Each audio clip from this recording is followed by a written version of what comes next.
Après un accident sur une route de montagne, une jeune femme a disparu. Son père, un amiral décoré de la marine, a mobilisé des équipes de recherche dans 3 comtés. Les dossiers hospitaliers indiquaient qu'elle avait été éjectée du véhicule, blessée et en sang. Mais lorsque les sauveteurs sont arrivés, elle avait disparu, alors que des centaines de personnes fouillaient les autoroutes et les hôpitaux. Elle gisait dans la cabane d'un inconnu, à peine vivante. L'infirmière qui l'a trouvée n'avait pas de réseau téléphonique, aucun moyen de savoir que l'armée fouillait la région à la recherche de cette femme. Lorsqu'ils se sont enfin rencontrés, l'amiral ne l'a pas remercié comme on aurait pu s'y attendre. Ce qui s'est passé ensuite a révélé une vérité qui a changé à jamais la vie des 3 protagonistes. Avant de continuer, abonnez-vous à la chaîne et indiquez-nous dans les commentaires d'où vous nous regardez. Bonne lecture. Hannah Chun a toujours eu le sommeil léger. Des années de garde de nuit au County General avaient entraîné son corps à se réveiller au moindre bruit. Le bouton d'appel d'un patient, le bip d'un moniteur, le bruit de pas dans le couloir de l'hôpital.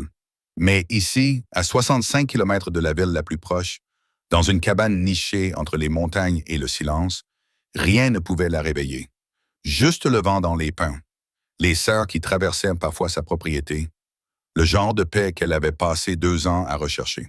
Alors, quand les coups ont retenti à 2 heures du matin, d'abord doux, puis désespéré, puis à peine audible, Hannah a ouvert les yeux avec cette sorte d'angoisse qui ne survient que lorsque l'on sait que quelque chose ne va vraiment, vraiment pas.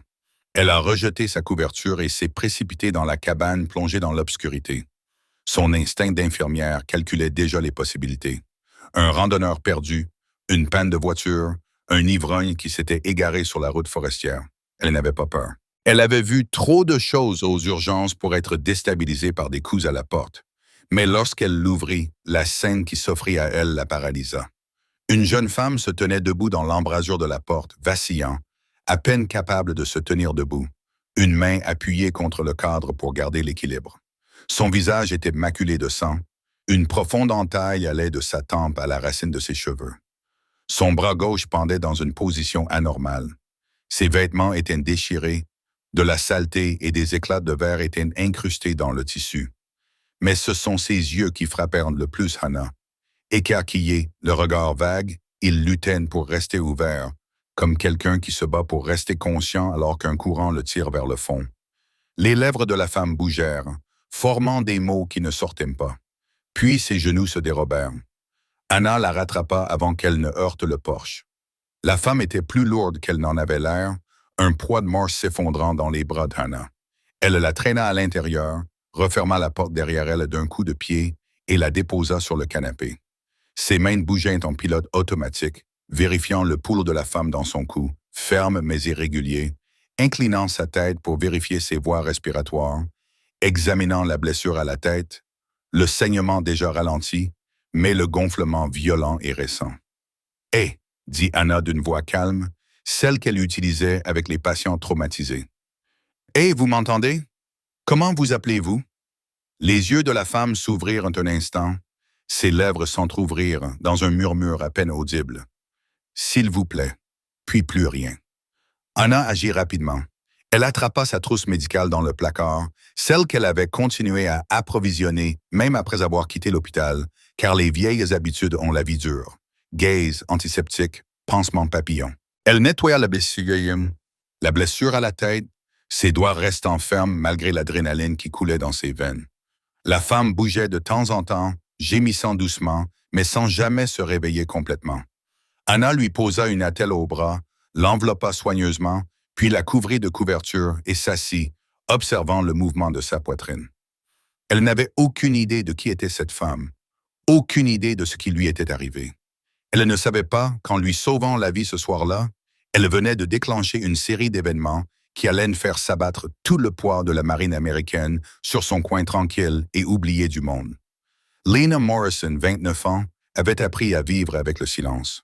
Pas le silence confortable qui vient de la solitude, mais le silence pesant qui s'installe lorsque les personnes qui devraient remplir votre vie ne sont tout simplement plus là. Sa mère était partie depuis 3 ans maintenant. Le cancer rapide et impitoyable. Et au cours de ces 3 années, Lena avait découvert que le chagrin ne vous enlève pas seulement la personne que vous aimiez, Il détruit toute la structure de votre monde. Son père avait aimé sa mère désespérément. Tout le monde le savait. Mais quand elle est morte, quelque chose en lui s'est complètement éteint. Il s'est jeté dans son travail avec une férocité qui ressemblait à de la force, mais qui donnait l'impression d'un abandon. Le vice-amiral Richard Morrison, officier de marine décoré, respecté par des milliers de personnes, était inaccessible à la seule personne qui avait le plus besoin de lui. Leurs appels téléphoniques sont devenus mensuels, puis sporadiques, puis se sont réduits à de simples SMS de vœux pour les fêtes. Je pense à toi, j'espère que tu vas bien. Des mots qui disaient tout et rien à la fois. Lena se disait qu'elle comprenait. Il gérait son deuil de la seule manière qu'il connaissait.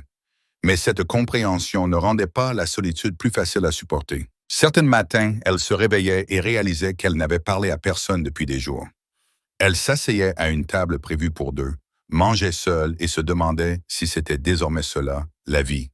Une succession de pièces vides et de conversations inachevées. Puis, un mardi matin qui ressemblait à tous les autres mardis matins, son téléphone vibra, signalant un message de l'assistante de son père, le commandant Patricia Wells. Le message était court, presque trop désinvolte compte tenu de son importance. « Ton père a demandé de tes nouvelles. » Lena fixa ces 6 mots pendant 20 minutes. Il avait demandé de ses nouvelles, sans l'appeler, sans la contacter lui-même, mais en demandant. Ce n'était pas grand-chose, mais c'était déjà ça. Et après 3 ans de silence, quelque chose semblait être tout. Elle prit la décision impulsivement, comme on le fait quand on a trop réfléchi et que l'action devienne la seule issue possible. Elle a préparé un petit sac pour la nuit, a demandé un congé à l'agence de marketing où elle travaillait et a cherché l'itinéraire pour se rendre à la base navale située à 200 mètres au nord. La route la conduisait à travers les montagnes, un col sinueux qu'elle n'avait jamais emprunté auparavant, mais le GPS lui promettait un gain de temps d'1 heure. Alors qu'elle conduisait, les vitres baissées, l'air froid s'engouffrant dans la voiture, elle répétait ce qu'elle allait dire. « Tu me manques » semblait trop vulnérable. « Pourquoi m'as-tu exclu » semblait trop accusateur. Peut-être que « je suis là » suffirait. Peut-être que sa présence dirait ce que les mots ne pouvaient exprimer. Elle imagina son visage lorsqu'elle entrerait dans son bureau à l'improviste. De la surprise, peut-être du soulagement. Avec un peu de chance, peut-être même des larmes, même si elle n'avait jamais vu son père pleurer, pas même à l'enterrement.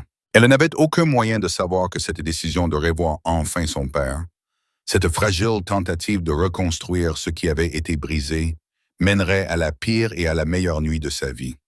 La route de montagne décrivait un virage serré devant elle. Lena vit à peine le camion faire un tête-à-queue sur les 2 voies avant qu'il ne soit trop tard. Elle enfonça la pédale de frein. Les pneus crissèrent sur l'asphalte. Puis le métal hurla.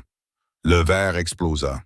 Le monde devint un violent kaléidoscope de mouvements et de sons lorsque la berline de Lena quitta la route, fit un tour, puis un deuxième avant de percuter le rail de sécurité avec une force qui lui coupa le souffle.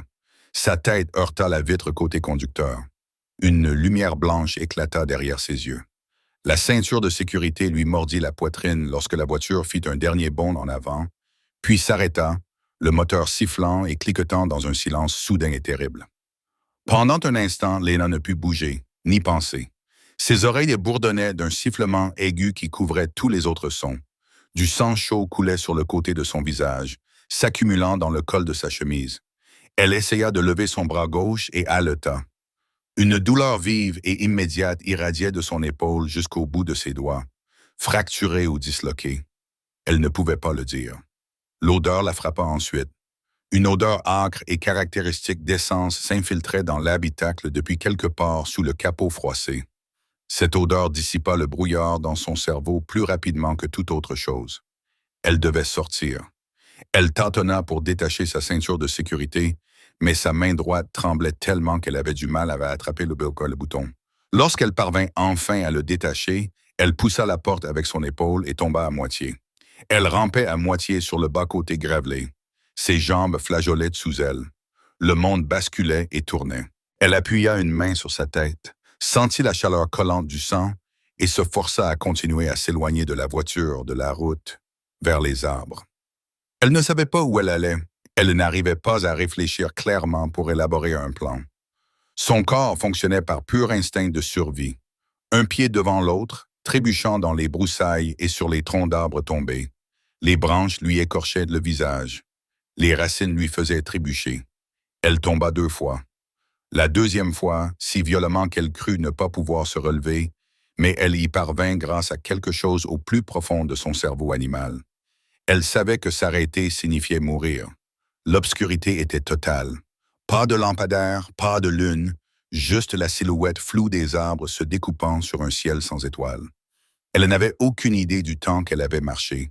10 minutes, 30, 1 heure. Le temps s'était réduit à un seul impératif. Aller de l'avant.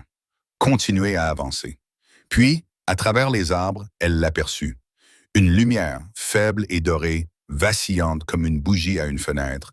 Une cabane, petite et usée par les intempéries, nichée dans une clairière qu'elle n'aurait jamais trouvée sans cette seule lumière qui brillait dans l'obscurité.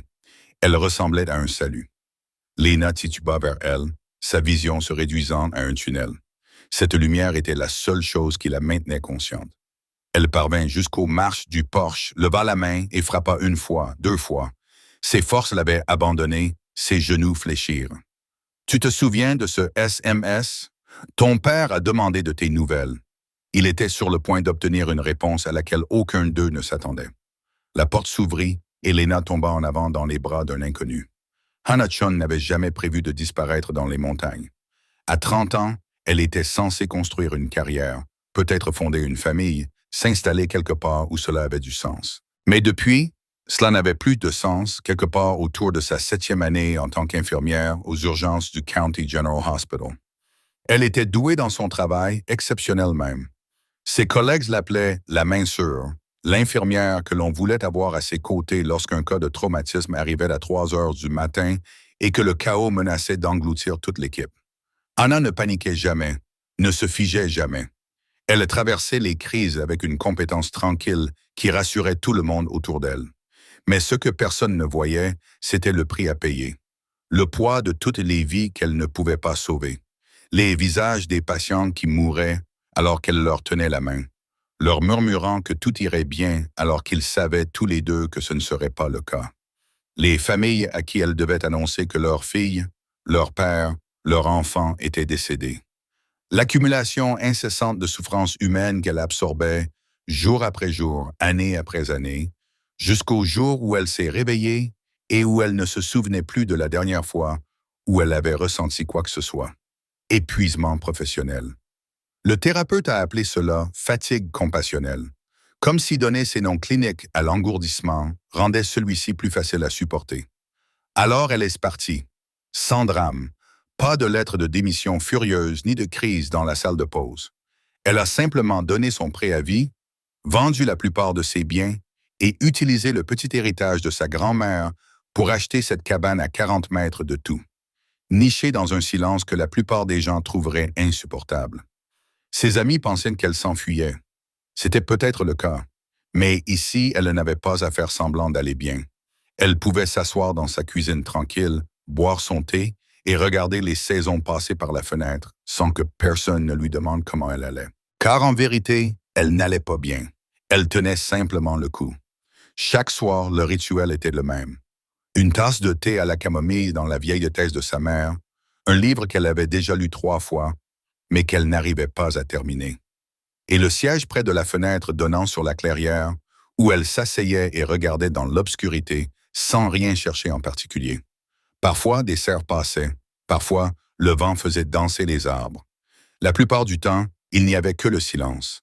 Elle se disait que cela l'aidait à guérir, que la solitude était un remède, qu'un jour elle se réveillerait et se sentirait prête à s'intéresser à nouveau aux autres, à s'ouvrir au monde au-delà de ces 4 murs. Mais au fond d'elle-même, elle se demandait si elle n'avait pas simplement troqué un vide contre un autre. Au moins, à l'hôpital, son engourdissement avait un but. Ici, il n'y avait qu'elle et le silence. 2 fantômes hantant la même maison. Hannah avait passé des années à s'occuper d'étrangers dans les couloirs stériles de l'hôpital. Ses mains étaient entraînées à réagir aux urgences avec précision et rapidité. Mais ce soir-là, elle allait être confrontée à quelque chose qu'aucune formation ne pouvait la préparer à affronter. Quelque chose qui allait briser les murs qu'elle avait soigneusement érigés et lui rappeler une vérité qu'elle essayait d'oublier. Que prendre soin des autres a toujours un coût, et que parfois, Ce coup est énorme. Les mains d'Hannah se souvenaient de ce que son cœur avait oublié. Alors qu'elle s'occupait de la femme inconsciente allongée sur son canapé, ses doigts bougeaient avec la mémoire musculaire acquise au cours de milliers de nuits passées aux urgences. Elle nettoya, examina et stabilisa d'abord la blessure à la tête. Elle écarta doucement les cheveux collés de sang et examina la plaie qui s'étendait de la tempe au cuir chevelu. Elle était profonde, mais pas assez pour exposer l'os. Le saignement avait presque cessé, ce qui était une bonne chose. Elle nettoya la plaie avec un antiseptique. La femme tressaillit même dans son inconscience et Hannah referma la plaie avec des pansements papillons, ses mouvements précis et sans précipitation. Le bras était dans un état pire, définitivement cassé, l'angle anormal évident même pour un œil non averti. Hannah fabriqua une attelle à partir de cuillères en bois et de torchons, immobilisant le membre aussi soigneusement que possible. Il n'y avait rien d'autre à faire sans radiographie, sans chirurgien orthopédiste, sans tout ce dont cette cabane était dépourvue. La femme bougeait de temps en temps, ses paupières papillonnaient, ses lèvres bougeaient sans émettre de son. Hannah vérifia ses pupilles, réactives, bien que lentes. Une commotion cérébrale était presque certaine. Elle la couvrit de 2 couvertures épaisses et s'assit sur ses talons, l'esprit parcourant les options dont elle ne disposait pas. L'hôpital le plus proche était à 45 minutes par une route en bon état et de jour. De nuit, sur des cols de montagne glissants à cause de la rosée du soir et des virages aveugles qui avaient coûté la vie à plus d'un conducteur distrait. Autant dire qu'il se trouvait sur une autre planète. Son téléphone portable n'avait aucun réseau. Il n'en avait jamais ici. La ligne fixe qu'elle avait fait installer fonctionnait au mieux de manière sporadique. Et même si elle pouvait appeler à l'aide, que dirait-elle? Qu'elle avait une femme blessée dont elle ignorait l'identité et qui était apparue à sa porte comme dans un rêve fiévreux? Non, mieux valait la maintenir dans un état stable, la surveiller pendant la nuit et l'emmener chez un médecin dès le lever du soleil, lorsque les routes seraient praticables. Hannah approcha la chaise du canapé et s'installa pour la surveiller. Elle posa 2 doigts sur le poignet de la femme, comptant les battements de son cœur, mesurant leur rythme par rapport à la trotteuse de sa montre. Fort, assez régulier, c'était déjà ça. Les heures passèrent dans un silence presque total. Hannah se surprit à fredonner sans s'en rendre compte. Une vieille berceuse que sa mère lui chantait, dont la mélodie remontait du plus profond de sa mémoire. La respiration de la femme sembla se calmer au son de cette mélodie, son visage se détendant légèrement. Vers 4 heures du matin, la femme ouvrit les yeux, à peine, le regard vitreux et flou, mais consciente. « Merci », murmura-t-elle, les mots à peine audibles. Hannah se pencha vers elle. « Vous êtes en sécurité. Reposez-vous. » La femme fronça les sourcils, une certaine inquiétude transparaissant à travers le brouillard de la douleur et de l'épuisement. « Mon père, murmura-t-elle, la voix brisée. Il va être tellement inquiet. » Hannah lui toucha doucement la main. « Nous l'appellerons dès demain matin, je vous le promets. Comment s'appelle-t-il? » La femme entr'ouvrit les lèvres. Pendant un instant, elle sembla sur le point de répondre. Puis ses yeux se fermèrent et elle sombra à nouveau dans l'inconscience, comme emportée par la marée. Mais le matin allait apporter quelque chose que ni l'une ni l'autre des 2 femmes n'attendaient. Car tandis qu'Hannah veillait dans cette cabane tranquille à 65 km de là, la pire crainte d'un père était en train de se réaliser. Le vice-amiral Richard Morrison était réveillé depuis 5 heures, comme tous les matins depuis 32 ans. La précision militaire n'était pas seulement une exigence professionnelle. C'était l'architecture de toute sa vie. Uniforme repassé, chaussures cirées, café noir, sans sucre, tout à sa place, tout sous contrôle. C'était la seule façon dont il savait fonctionner, surtout depuis 3 ans que sa femme était décédée, laissant un vide dans sa vie qu'il n'avait jamais su combler. Il s'était arrêté à l'hôpital de la base navale ce matin-là pour un examen médical de routine, le genre de formalité bureaucratique qui accompagnait son grade et son âge. Il était en train de signer des papiers à la réception lorsqu'il l'entendit. 2 infirmières des urgences discutaient à voix basse, d'un ton urgent, juste au coin du couloir. 3 victimes de l'accident survenu la nuit dernière au col de la montagne. 2 dans un état stable, 1 dans un état critique.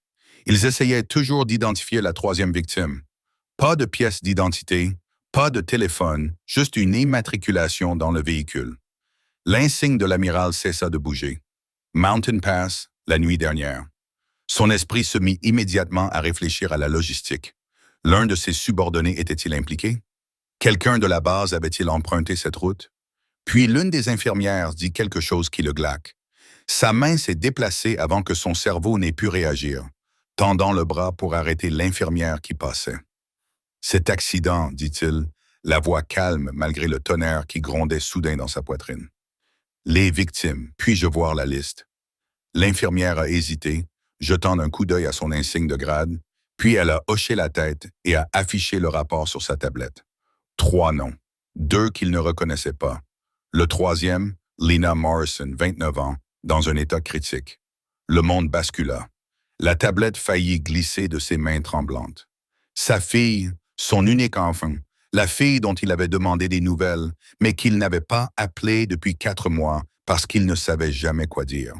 Il ne savait pas comment combler la distance qu'il avait créée. Où est-elle? Sa voix fut plus dure qu'il ne l'aurait voulu. Dans quelle chambre?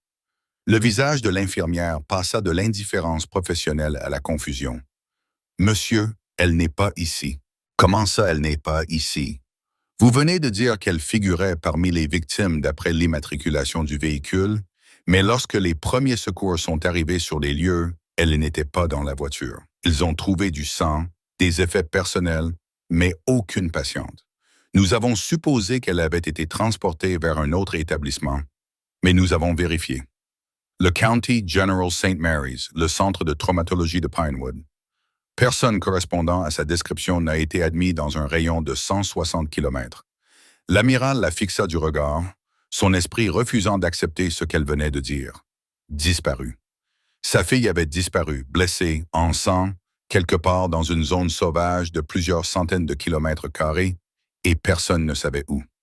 Il courut dans le couloir jusqu'aux urgences, passant de lit en lit, de chambre en chambre, scrutant chaque visage, priant pour qu'on lui ait donné de fausses informations. Mais elle n'était pas là. C'est alors que la véritable terreur commença. Si vous avez déjà perdu quelqu'un, même pour un instant, et ressenti cette panique, cliquez sur s'abonner. Cette histoire va devenir intense. En moins d'1 heure, l'amiral Morrison avait rassemblé toutes les ressources dont il disposait sans franchir la ligne rouge d'une opération militaire officielle. Ce n'était pas une affaire de la marine. C'était un père à la recherche de sa fille. Il a fait appel à ses relations, contacté les forces de l'ordre local et s'est rendu en personne sur le lieu de l'accident avec le shérif du comté, un homme nommé Tom Hartley, qui avait servi sous ses ordres 2 décennies auparavant et lui était redevable à plus d'un titre. La scène était pire qu'il ne l'avait imaginé. La berline argentée de Lena était encastrée dans la glissière de sécurité, la portière côté conducteur grande ouverte, comme une mâchoire brisée. Des éclats de verre scintillaient sur l'asphalte sous le soleil matinal. Son sac à main gisait à 5 mètres du véhicule. Son contenu était éparpillé. Son portefeuille, son baume à lèvres, des reçus, une photo d'elle et de sa mère qui lui serra la gorge. Son téléphone, dont l'écran était fissuré mais qui fonctionnait toujours, reposait dans le gravier. 12 appels manqués, tous de lui, tous passés au cours des 6 dernières heures. Les traces de sang racontaient une histoire qu'il ne voulait pas lire. Des taches sur le cadre de la portière, des gouttes menant de la voiture vers la lisière de la forêt. Puis plus rien. Elle avait marché ou trébuché dans la forêt, blessée et désorientée, et avait disparu. Le shérif Hartley s'accroupit près du bord de la route, examinant les branches cassées, les broussailles soulevées. « Nous avons un témoin, dit-il en sortant son carnet. Le chauffeur routier qui a signalé l'accident a dit avoir vu quelqu'un s'éloigner de l'épave. Une femme se tenant de la tête, se dirigeant vers les anciens chemins forestiers. Il a essayé de la suivre, mais elle avait déjà disparu dans les arbres lorsqu'il s'est garé. » L'amiral regarda la vaste étendue sauvage qui s'étendait au-delà de l'autoroute. Des milliers d'hectares de forêts denses, des ravins escarpés, des chemins forestiers abandonnés qui n'avaient pas vu de circulation depuis des décennies. Ça et là, on trouvait de vieilles cabanes, des pavillons de chasseurs, des maisons de vacances, des structures oubliées qui n'avaient pas été occupées depuis des années. Les fouiller toutes pourrait prendre des semaines. Sa fille n'avait pas des semaines. « Nous commençons maintenant, dit-il, sa voix portant l'autorité d'un homme habitué à être obéi. Chaque sentier, chaque structure dans un rayon de 5 mètres. Mais alors même qu'il prononçait ces mots, Alors même qu'il organisait les équipes de recherche et coordonnait les gardes forestiers et les bénévoles, un souvenir refit de surface qu'il ne pouvait repousser. Lena, âgée de 7 ans, courant dans la cour de récréation de la base navale, ses nattes volant au vent, l'appelant pour qu'il la regarde sur les bords fixes. Il était au téléphone, coordonnant un déploiement, une mission qui semblait cruciale à l'époque, mais dont il ne se souvenait même plus des détails. Elle l'avait appelé 3 fois avant qu'il ne lève les yeux. À ce moment-là, elle était déjà descendue, son sourire s'estompant pour laisser place à quelque chose qui ressemblait à de la résignation. J'étais toujours en déploiement, pensa-t-il, le regret pesant comme du plomb sur sa poitrine.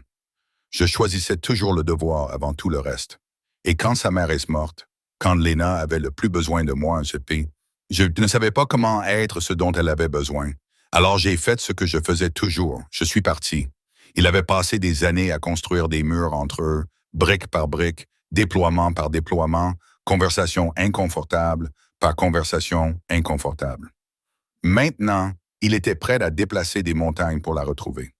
Le temps s'écoulait différemment dans la cabane. Sans télévision, sans Internet, sans le bourdonnement constant du monde extérieur, les heures s'étirent et se compressait de telle manière qu'Anna ne savait plus si c'était mardi ou jeudi. Ce qui importait, c'était le rythme dans lequel elle était tombée. Vérifier le pouls de Lena toutes les 2 heures, lui faire boire de l'eau, surveiller le gonflement de sa tête, guetter les signes d'infection dans les plaies qu'elle avait nettoyées et recousues avec un soin méticuleux. Le 2e jour, Lena se réveillait pour des périodes plus longues. Elle ouvrait les yeux, d'abord confuse, puis se concentrait progressivement sur le visage d'Hannah qui se penchait sur elle. « Où suis-je » demandait-elle, et Hannah lui expliquait à nouveau patiemment qu'elle était en sécurité, qu'elle avait eu un accident, que les secours arriveraient dès que les routes seraient dégagées et que les lignes téléphoniques fonctionneraient à nouveau. « Tu vis seule ici » demanda Lena, la voix encore faible, mais curieuse. « Oui » répondit Hannah en ajustant les oreillers derrière la tête de Lena. Pourquoi? C'était une question simple, mais elle avait son importance. Anna marqua une pause, réfléchissant à ce qu'elle allait dire. « J'avais besoin de calme » répondit-elle finalement. « J'ai été infirmière dans un hôpital pendant 7 ans, aux urgences. À la fin, je n'en pouvais plus. Je ne ressentais plus rien. Ni les victoires, ni les défaites, rien. Alors je suis parti. » Lena acquiesça lentement, grimaçant lorsque le mouvement aggrava sa blessure à la tête.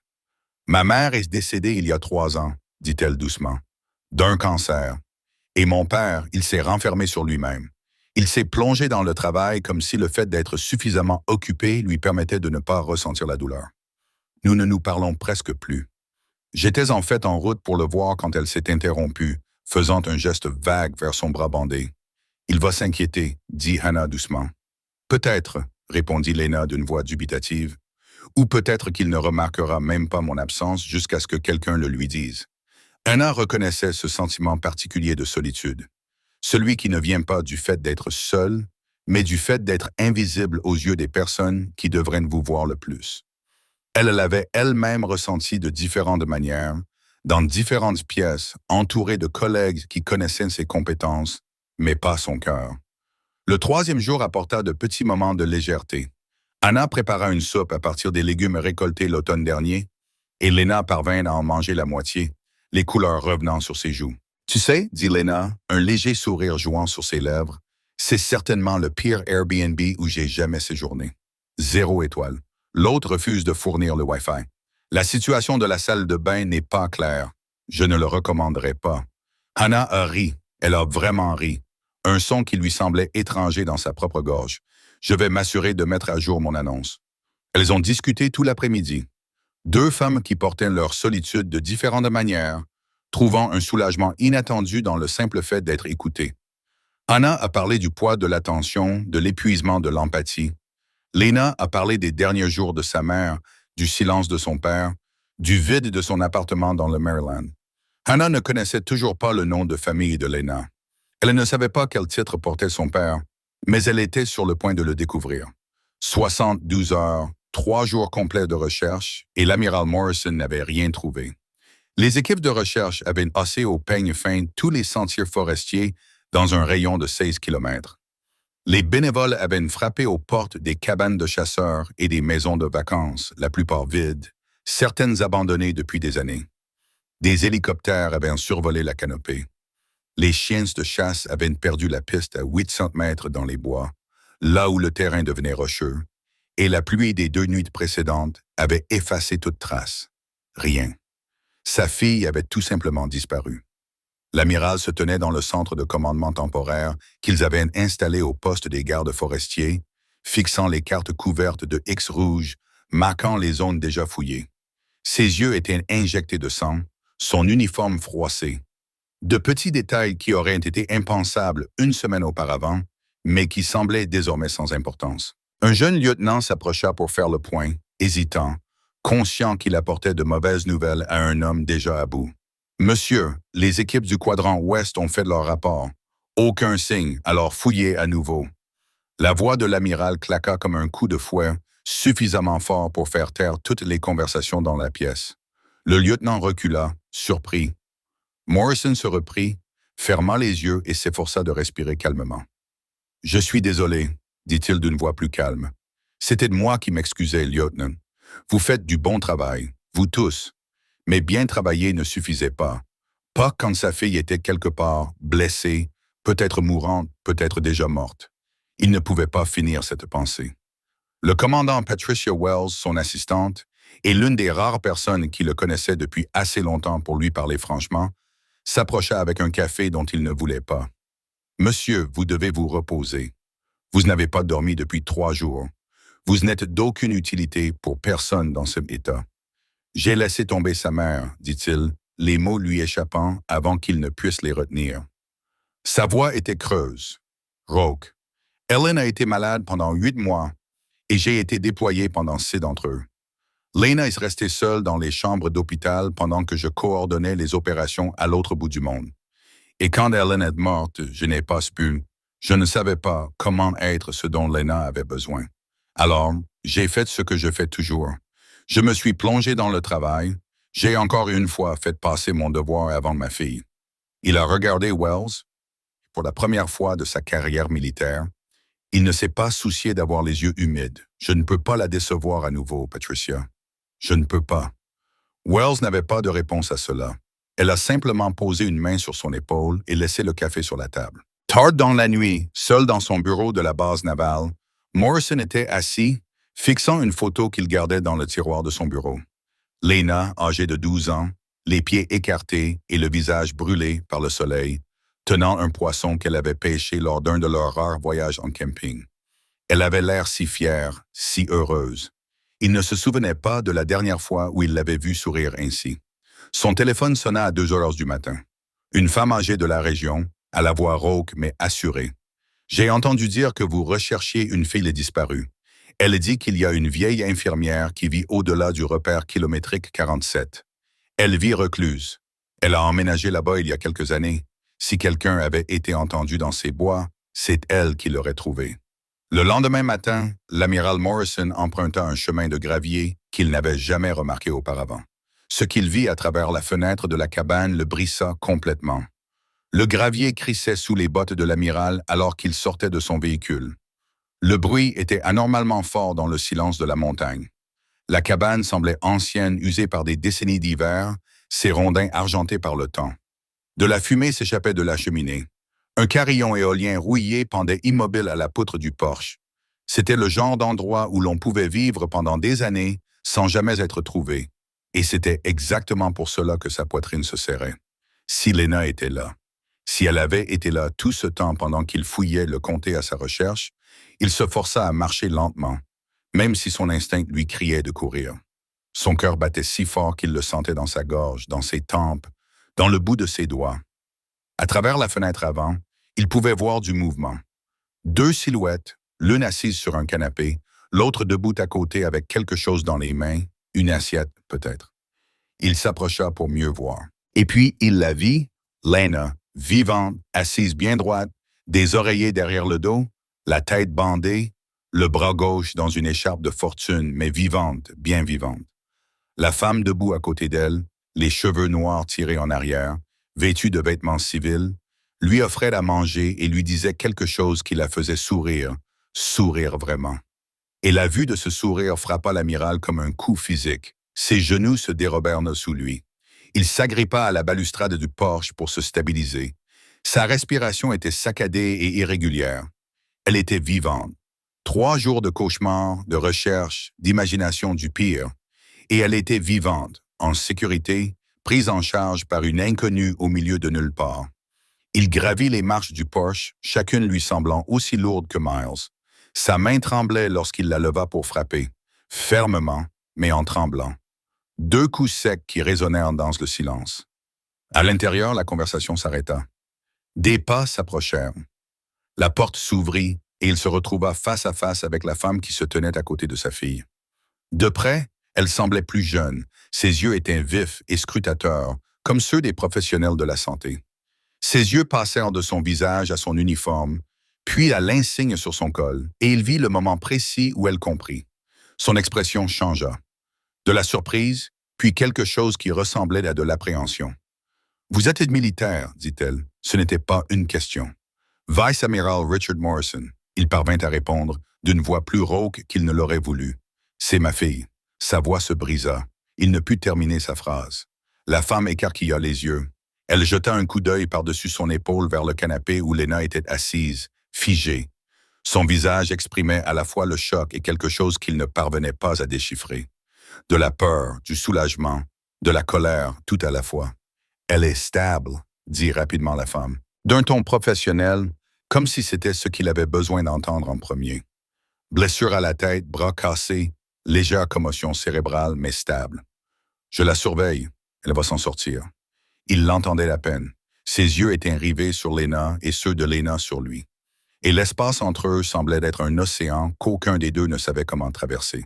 Ce qui s'est passé dans les 60 secondes qui ont suivi allait bouleverser tout ce que ces 3 personnes pensaient savoir sur la famille, le devoir et l'amour.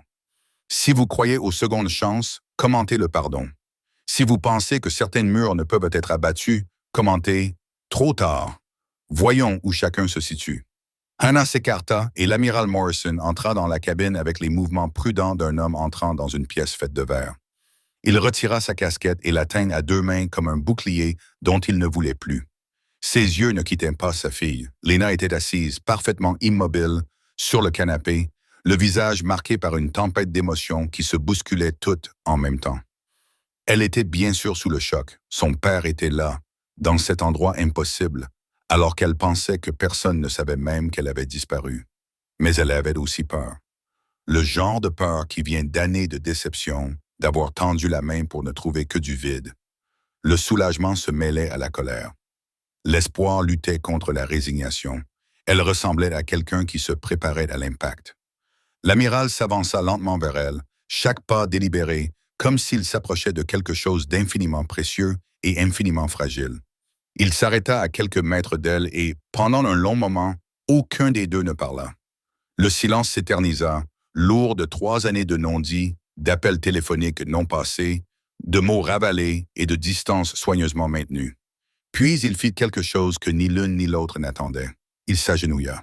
Ce n'était pas l'agenouillement formel d'une cérémonie militaire, ni la descente mesurée d'un homme habitué à commander. C'était l'effondrement instable et maladroit d'un père qui avait failli perdre tout ce qui comptait. Il s'agenouilla sur le sol usé de la cabine dans son uniforme immaculé, sa casquette tombant de ses mains. Et lorsqu'il a levé les yeux vers sa fille, son visage était dépourvu de toutes les barrières qu'il avait érigées. « Je t'ai déçu », a-t-il dit, la voix brisée par les mots. « J'ai déçu ta mère. Pendant 30 ans, j'ai fait passer mon devoir avant tout le reste. Avant les vacances, les pièces de théâtre de l'école et les mardis soirs ordinaires. Avant d'être présent lorsque ta mère était mourante. Avant d'être le père dont tu avais besoin lorsqu'elle est partie. » Les larmes coulaient sans retenue sur son visage. Ce visage qui avait commandé des flottes et qui était resté impassible pendant les déploiements au combat et les situations de crise. Je me suis dit que je servais une cause plus grande, que ce sacrifice était noble. Mais la vérité, c'est que je fuyais les conversations difficiles, le travail compliqué et inconfortable qui consistait à être réellement présent. Et je vous ai perdu toutes les deux à cause de cela. Les mains de Lena tremblaient, ses propres larmes avaient commencé à couler, silencieuse et régulière. « Je voulais juste que tu me voies, papa, » murmura-t-elle, la voix brisée. « Juste une fois, pas comme un devoir, pas comme quelque chose que tu finirais par faire. Je voulais compter plus que la marine, plus que ta mission. Juste une fois. Je voulais être suffisante pour te faire rester. Tu étais toujours suffisant. » Il lui prit la main et elle ne la retira pas. « Mon Dieu, Lena, tu étais toujours suffisante. C'est moi qui n'étais pas assez. Je ne savais pas comment être ce dont tu avais besoin. Alors, je me suis convaincu que tu n'avais pas besoin de moi. Et je suis tellement désolé. Je suis désespérément désolé. » Lena se pencha en avant et il alla à sa rencontre. Leur étreinte fut maladroite au début. 3 ans de distance ne s'effacent pas instantanément. Mais ensuite, les bras valides de Lena s'enroula autour de ses épaules et il la serra contre lui comme si elle était la seule chose qui le retenait à la terre.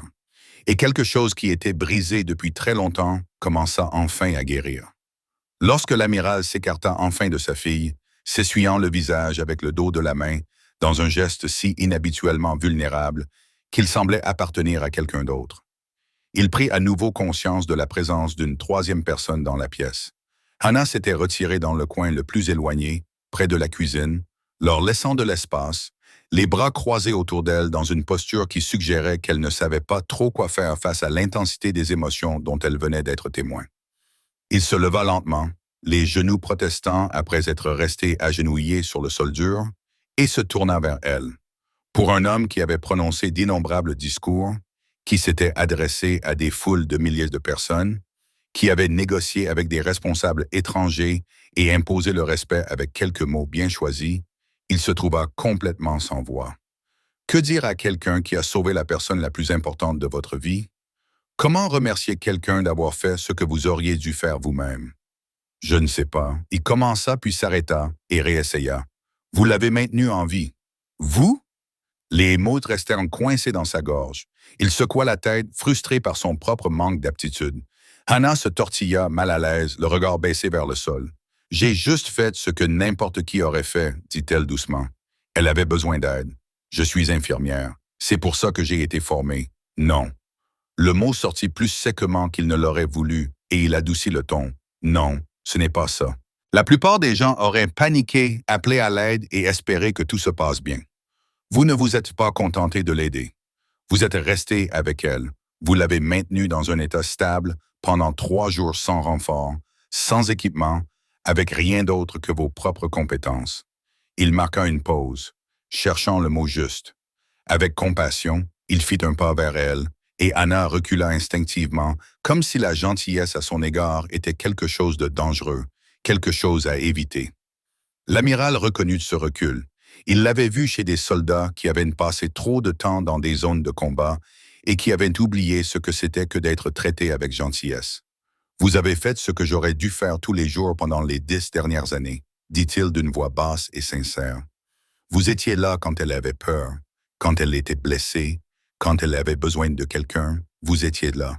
Ce n'est pas une question de formation, c'est une question de caractère. » Le sang-froid d'Hannah, qui avait tenu bon malgré tout, malgré l'urgence, malgré les longues journées et nuits passées à s'occuper de lui, malgré le douloureux réconciliation entre un père et sa fille, finit par céder.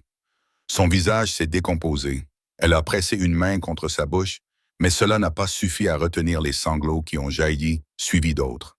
« Je suis désolé », a-t-elle réussi à dire en se détournant, gênée par son propre effondrement. « Je ne suis pas comme ça d'habitude. Vous n'avez pas à vous excuser, » dit doucement l'amiral. Hannah secoua la tête, les larmes coulant maintenant, les mots jaillissant comme s'ils avaient été enfermés pendant très longtemps. « Je pensais être venue ici parce que j'étais fatiguée de m'occuper des autres, » dit-elle, la voix brisée. « C'est ce que je me suis dit, que j'avais donné tout ce que j'avais dans cet hôpital et que je ne pouvais tout simplement plus continuer. J'avais besoin d'arrêter de ressentir autant de choses. » Elle eut un rire amer et sanglotant. « Mais je pense qu'en réalité, j'étais juste fatiguée de m'occuper seule des autres, de tout donner aux gens, puis de les voir partir, mourir ou simplement disparaître de ma vie, comme si je n'avais jamais compté pour eux. » Elle regarda Lena, puis l'amiral, le visage nu et vulnérable, comme si elle n'avait laissé personne la voir ainsi depuis des années. Quand elle a frappé à ma porte, j'ai pensé que c'était peut-être ma chance de prouver que j'étais encore capable de le faire, d'être encore la personne que j'étais avant. Mais ces 3 derniers jours, sa voix s'est brisée. J'avais oublié ce que c'était que de se soucier de quelqu'un et que cela ait un sens, de ne pas être seul dans cette situation. L'amiral avait alors compris qu'il n'avait pas seulement retrouvé sa fille dans cette cabane, il avait trouvé quelqu'un d'autre qui s'était également perdu. Quelqu'un qui avait construit ses propres murs, différents des siens, mais tout aussi isolant, tout aussi solitaire. Vous vous souvenez de la cabane tranquille d'Hannah, son sanctuaire de solitude, où elle s'était réfugiée pour échapper au monde et à tous ses sentiments insupportables. Elle était sur le point de devenir tout autre chose. 6 semaines après ce matin dans la cabane, Lena Morrison était assise dans une salle de réveil privée à l'hôpital de la base navale. Son bras gauche était désormais correctement plâtré, du poignet jusqu'au coude, recouvert des signatures des infirmières et des kinésithérapeutes qui l'avaient prise en affection pendant son séjour. La plaie sur sa tête avait cicatrisé, ne laissant qu'une fine ligne rose qui, selon les médecins, s'estomperait avec le temps jusqu'à devenir à peine visible. Les symptômes de commotion cérébrale, les maux de tête, la sensibilité à la lumière et les vertiges occasionnels avaient presque tous disparu. Physiquement, elle se remettait comme prévu. Son corps faisait ce que font tous les corps lorsqu'ils reçoivent les soins appropriés à temps.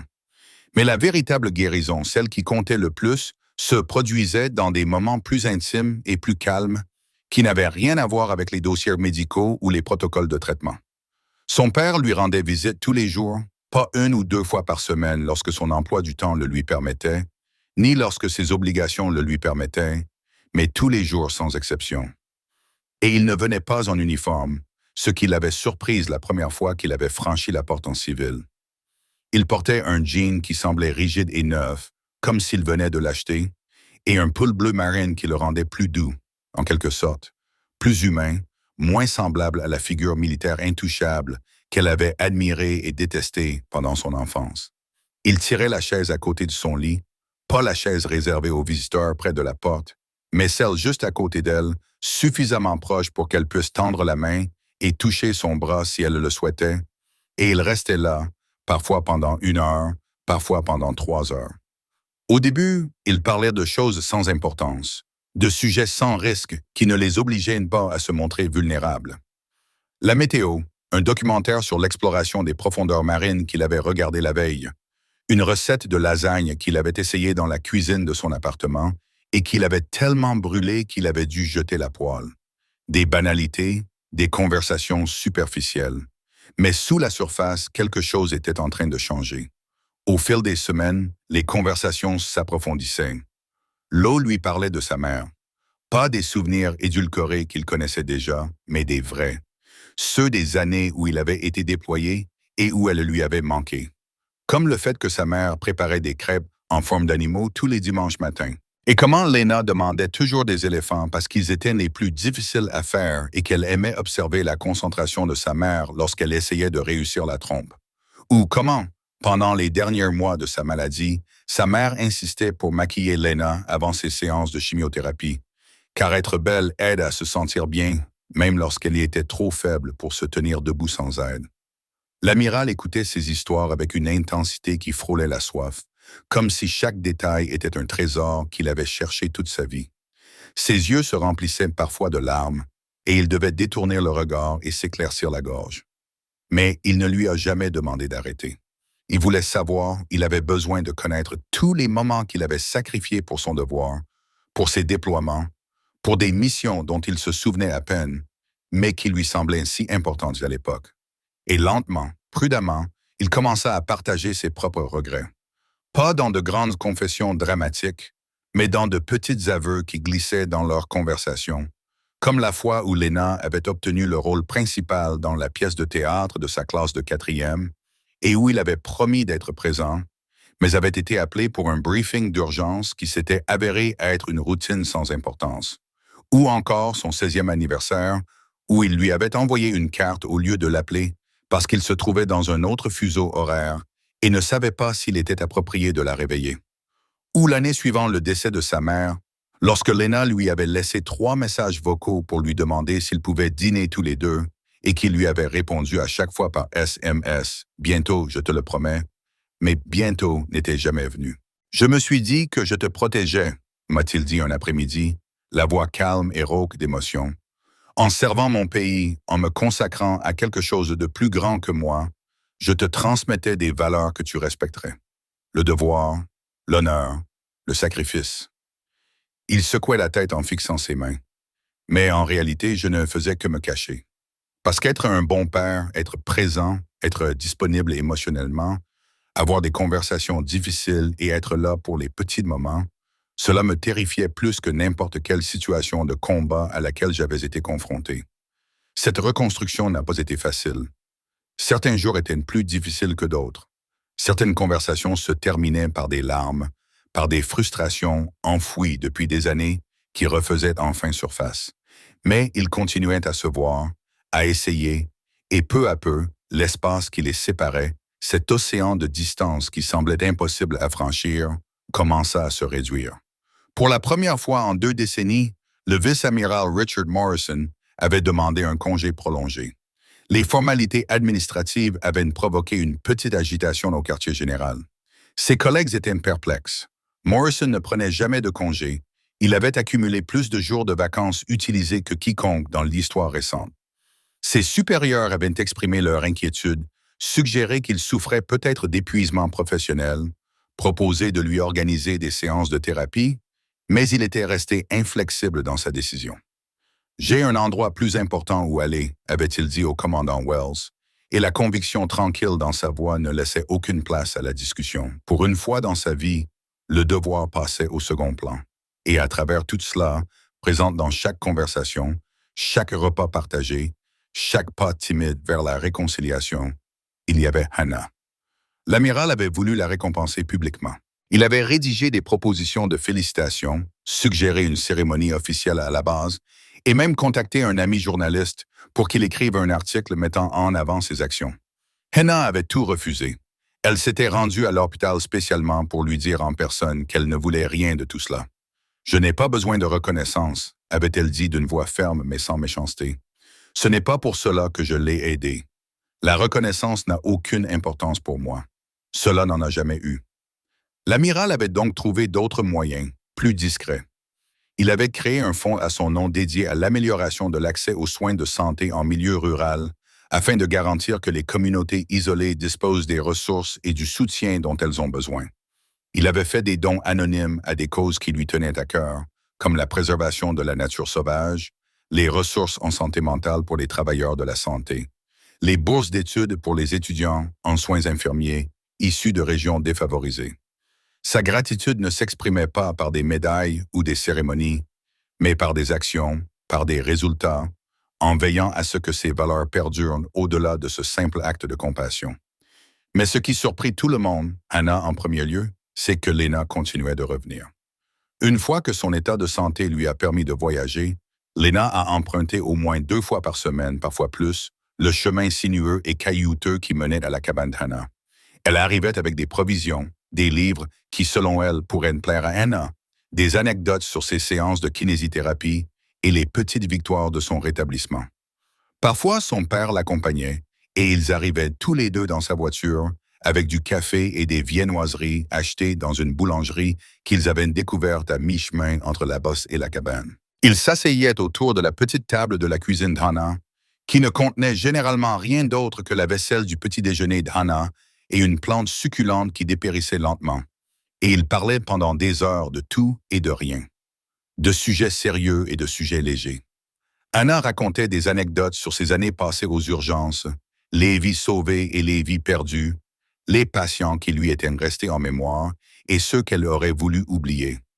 Lena partageait ses souvenirs de sa mère, l'amiral ajoutait les siens, et ensemble, ils construisaient une image plus complète de cette femme qu'ils avaient tous aimée et perdue.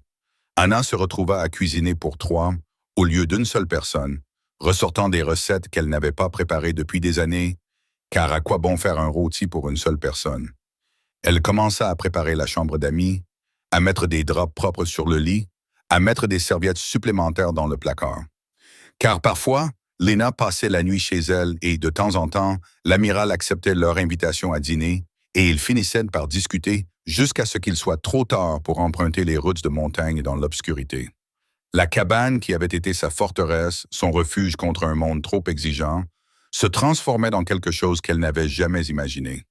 Elle devenait un foyer, non seulement pour elle, mais pour eux tous. Un endroit où trois personnes qui portaient différentes formes de solitude pouvaient poser leur fardeau et simplement être. Un soir, au début de l'automne, alors qu'ils étaient tous les trois assis sous le porche de Hannah, regardant le soleil se coucher derrière les montagnes et peindre le ciel de nuances oranges et violettes, Hannah dit quelque chose qu'elle gardait en elle depuis des semaines. « Ce soir-là, tu as frappé à ma porte », commença-t-elle en regardant Lena, la voix pensive et un peu hésitante. En fait, j'étais en train d'écrire une lettre au Dr. Reeves, mon ancien supérieur au County General. J'avais passé toute la soirée à la rédiger, à la réviser, à essayer de trouver les mots justes. Lena se tourna vers elle, curieuse. Quel genre de lettre? Je lui disais que je voulais revenir, que j'étais prête à retourner à l'hôpital pour réessayer. Anna fit une pause, se souvenant du désespoir qu'elle avait ressenti cette nuit-là, de sa conviction qu'elle devait se forcer à revenir dans le monde, qu'elle soit prête ou non. Je me suis convaincu que rester ici était un acte de lâcheté, que je fuyais au lieu d'affronter mes problèmes. Je pensais que si je me replongeais dans le travail, l'engourdissement disparaîtrait, que l'action serait suivie d'un but. L'amiral se pencha légèrement en avant, écoutant attentivement.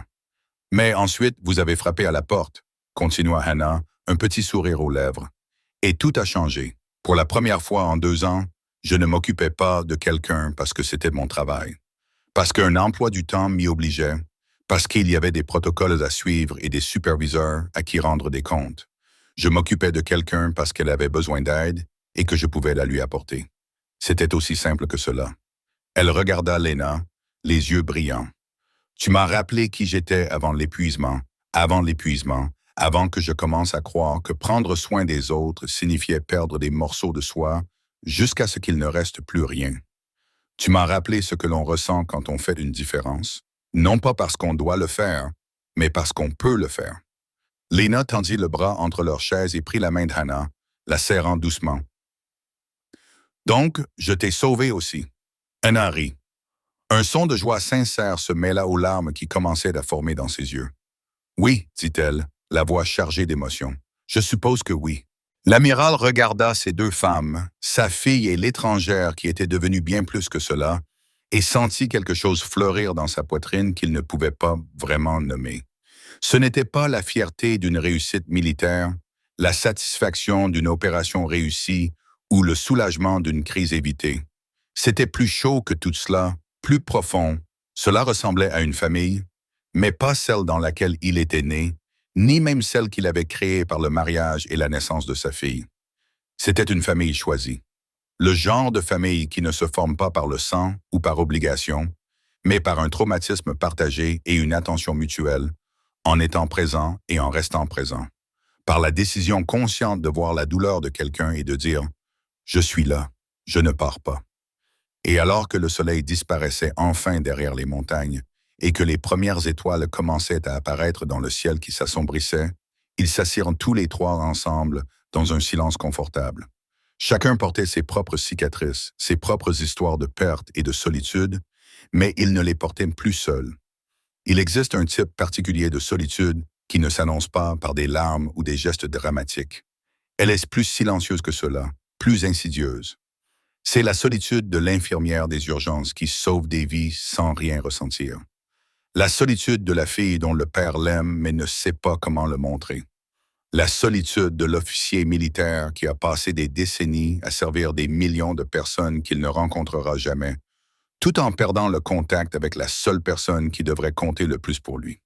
Ce type de solitude est une mort lente, non pas du corps, mais de quelque chose d'aussi vital. La partie de nous qui tend la main, qui se connecte, qui nous permet d'être vus et connus par les autres. Nous pouvons y survivre pendant des années, des décennies, voire construire notre vie autour du vide qui devrait être comblé par des liens. Nous nous disons que tout va bien, que nous nous sommes adaptés, que la solitude est une force et que le besoin des autres est une faiblesse. Mais nous mentons, car les êtres humains ne sont pas faits pour l'isolement.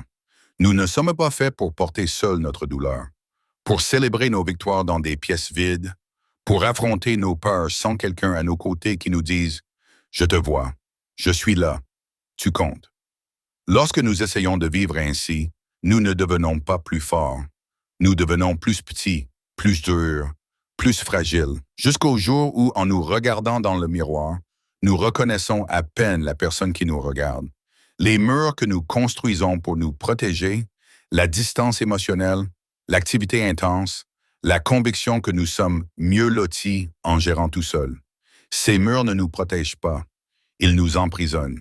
Ils transforment nos cœurs en forteresses que personne ne peut franchir, oubliant qu'une forteresse n'est qu'un mot plus beau pour désigner une cage. Anna a construit ses murs à partir de l'épuisement et de la déception. Brique par brique, patient par patient, qui mourait malgré tous ses efforts, jusqu'à ce qu'elle se convainque que la seule façon d'arrêter de souffrir était d'arrêter complètement de ressentir. L'amiral Morrison a construit ses murs à partir du devoir et de la discipline, déploiement après déploiement, choisissant de servir son pays plutôt que sa famille, se disant qu'il enseignait l'honneur à sa fille alors qu'en réalité, il avait simplement peur du travail compliqué et désordonné qu'implique la présence émotionnelle. Elena a construit ses murs à partir du chagrin et de l'abandon. Année après année, sans réponse à ses appels téléphoniques et avec des projets annulés, elle a appris à ne rien attendre pour ne pas être déçue. 3 personnes, 3 types de murs différents, 3 prisons distinctes qu'ils se sont eux-mêmes construites, jusqu'à ce qu'une voiture s'écrase sur une route de montagne et que le désespoir pousse l'un d'entre eux à frapper à la porte d'un inconnu et tout a changé. Voici ce que nous oublions lorsque nous sommes enfermés dans notre propre isolement. Parfois, les personnes que nous sauvons finissent par nous sauver aussi. Anna a ouvert sa porte en pensant qu'elle venait au secours d'une femme mourante. Elle ne savait pas que cette femme lui rappellerait pourquoi elle était devenue infirmière. Non pas pour le salaire ou le prestige, ni parce qu'elle était censée le faire, mais parce que prendre soin des autres fait partie intégrante de sa personnalité. Lena a frappé à cette porte pour demander de l'aide physique, sans savoir qu'elle trouverait quelqu'un qui resterait à ses côtés dans l'obscurité et lui ferait sentir, peut-être pour la première fois en 3 ans, qu'elle ne portait pas seule son chagrin. Et l'amiral, qui cherchait désespérément sa fille disparue, ne s'attendait pas à trouver non seulement celle-ci, mais aussi un miroir reflétant ses propres échecs et la grâce de les admettre enfin. Les secondes chances sont rares. Le monde ne nous donne pas souvent l'occasion de revenir en arrière et de réparer ce que nous avons brisé.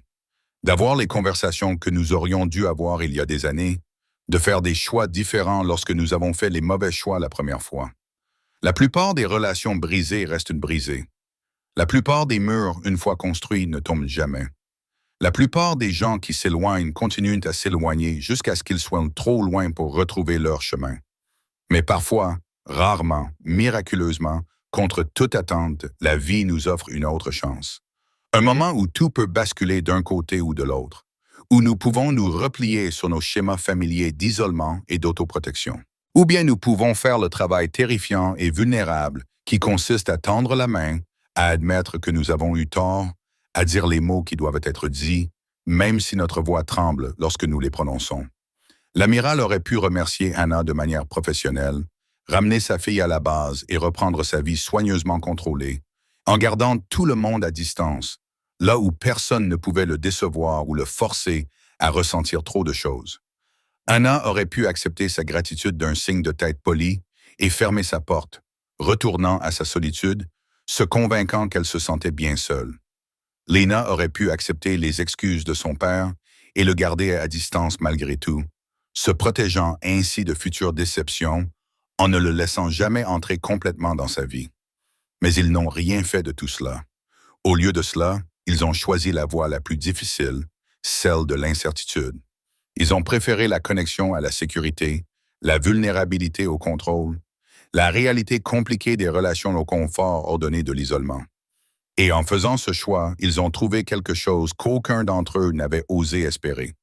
Ils se sont trouvés, pas en tant que sauveteur et sauvé, pas en tant que père dévoué et fille rancunière, pas en tant qu'étranger se croisant brièvement dans la vie de l'autre, mais en tant que famille, une vraie famille, celle que l'on choisit et qui se forme lorsque l'on voit les blessures de l'autre et que l'on décide malgré tout de rester.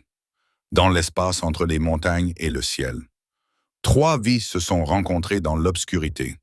Une fille à la recherche de son père, répétant les mots qu'elle n'avait jamais eu le courage de dire. Un père hanté par l'absence, par tous les moments qu'il avait manqués et qu'il ne pourrait jamais rattraper. Une infirmière fuyant le monde, convaincue que la seule façon de survivre était de cesser de s'attacher. Aucun d'entre eux ne savait qu'un simple coup frappé à la porte d'une cabane, désespéré, à peine audible, donné par une femme qui n'avait plus rien d'autre que la force de tendre la main une dernière fois, allait changer le cours de leur vie. Lena retrouva son père. Pas le vice-amiral, pas l'officier décoré dont la photo était accrochée dans les bâtiments officiels et dont le nom imposait un respect immédiat.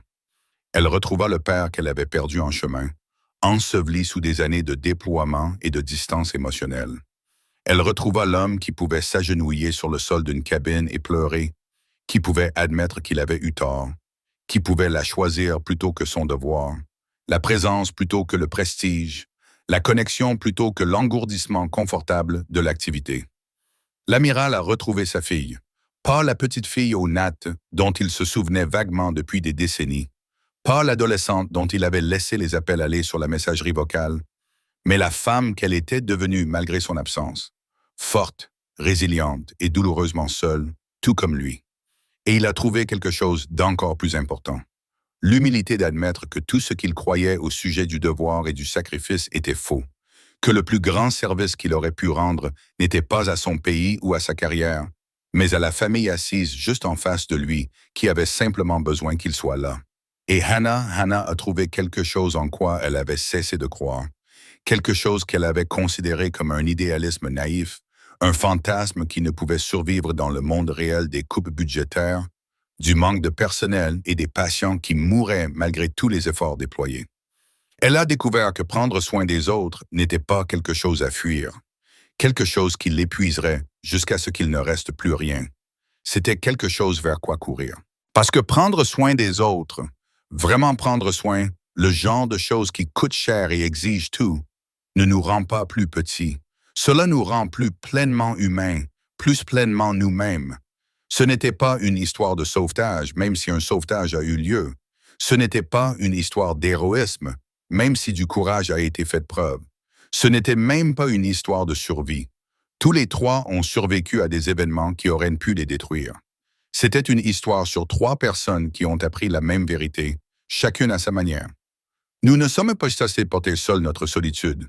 Nous ne sommes pas faits pour l'isolement, aussi sûr qu'il puisse paraître. Nous avons besoin les uns des autres, non pas d'une manière abstraite et théorique, mais dans la réalité concrète des repas partagés, des conversations difficiles et de la présence même lorsque cela est inconfortable. Nous avons besoin d'être vus, d'être connus, d'avoir de l'importance pour quelqu'un au-delà de ce que nous pouvons produire, accomplir ou fournir. Et parfois, lorsque nous sommes assez courageux pour frapper à la porte d'un inconnu à 2 heures du matin, brisés, désespérés et à court d'options, nous trouvons exactement ce que nous cherchions depuis le début. Si vous croyez au pouvoir des secondes chances, abonnez-vous à cette chaîne. Toutes les histoires que nous racontons parlent de personnes réelles qui ont choisi le courage plutôt que le confort, l'amour plutôt que la peur, les liens plutôt que la solitude rassurante des murs qui ne protègent rien, mais empêchent tout. Et si vous pensez que les murs construits au fil des ans peuvent être abattus en quelques instants, si vous croyez qu'il n'est jamais trop tard pour tendre la main, jamais trop tard pour admettre que vous aviez tort, jamais trop tard pour faire un autre choix, laissez un commentaire. La famille trouve toujours un moyen. À toutes les Hannah du monde, ces héros discrets qui ouvrent leurs portes à 2 heures du matin quand quelqu'un a désespérément besoin d'aide. Cette histoire est pour vous. On vous voit. Vous comptez. Votre compassion change des vies d'une manière que vous ne saurez jamais vraiment. À ceux qui sont les plus démunis et qui continuent d'essayer même quand ça fait mal, qui répètent leurs conversations dans leur voiture et font du covoiturage à travers les cols de montagne en espérant que cette fois-ci sera différente. Continuez. Continuez à tendre la main. La connexion que vous recherchez est possible. Aux pères qui apprennent que le devoir envers la famille passe avant tout, que la présence compte plus que le prestige, que le simple fait d'être présent est la forme la plus authentique de service. Il n'est jamais trop tard. Les murs peuvent s'effondrer. La distance peut être comblée. Faites votre choix aujourd'hui. Partagez cette vidéo avec quelqu'un qui a besoin d'entendre qu'il n'est jamais trop tard pour rentrer à la maison, que la solitude n'est pas une fatalité, que le lien est toujours possible, même quand cela semble impossible, surtout dans ce cas-là. La semaine prochaine, nous raconterons l'histoire d'un pompier qui s'est précipité dans un immeuble en feu pour sauver un enfant, avant de découvrir que cet enfant était sa fille, dont il ignorait l'existence. Une histoire sur l'identité, le sacrifice et ce que signifie être père quand on ne savait pas qu'on l'était. Vous ne voudrez pas manquer ça. D'ici là, souvenez-vous de ceci. La gentillesse n'est jamais vaine. Les secondes chances existent et parfois, les personnes que nous sauvons finissent par nous sauver aussi. Les murs peuvent s'écrouler. La distance peut être comblée. Il suffit d'une personne assez courageuse pour